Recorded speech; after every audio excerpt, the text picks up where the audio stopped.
Venezuela হামলা হয়েছেন, কিন্তু ইউরোপ তার নিঃশ্বাস আটকে রেখেছেন, কারণ সবাই জানে পরবর্তী লক্ষ্য গ্রিনল্যান্ড।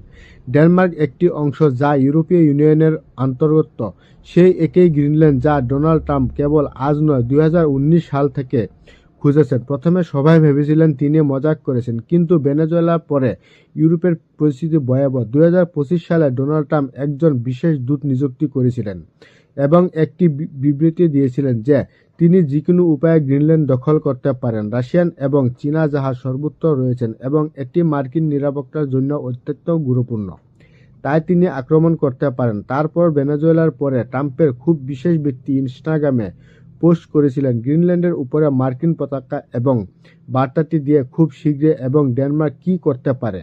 আপনি যাদের দখলের অভিযোগ করেছেন তারাই আপনাকে রক্ষা করে, এবং তারপরেও গ্রিনল্যান্ডবাসীরা নিজেরাই ডেনমার্ক থেকে স্বাধীনতা চায়। কিন্তু বড় প্রশ্ন হলো, ট্রাম্প কেন গ্রিনল্যান্ড চান? কারণ গ্রিনল্যান্ডের বিশ্বের বৃহত্তম সোনার মজুদ রয়েছে। 1.1 ট্রিলিয়নেরও বেশি মূল্যের বিরল পৃথিবীর খনিজ চীন সম্পন্ন একচেটিয়া আধিপত্য ভেঙে ফেলার দরকার। তারপর আছে আর্কটিক রুট, বরফ গলে যাচ্ছে। এশিয়া প্রশান্ত মহাসাগরের বাণিজ্যের জন্য ইউরোপ একটি সংক্ষিপ্ত পথ।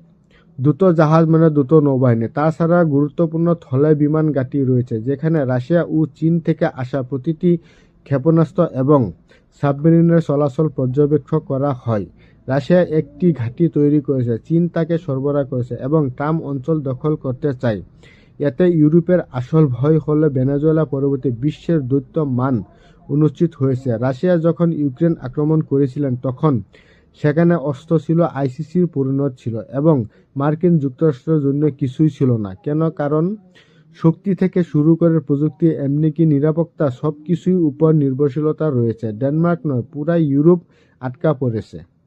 বন্ধুরা, ভিডিওটি পছন্দ হলে লাইক, শেয়ার এবং সাবস্ক্রাইব করে নেবেন।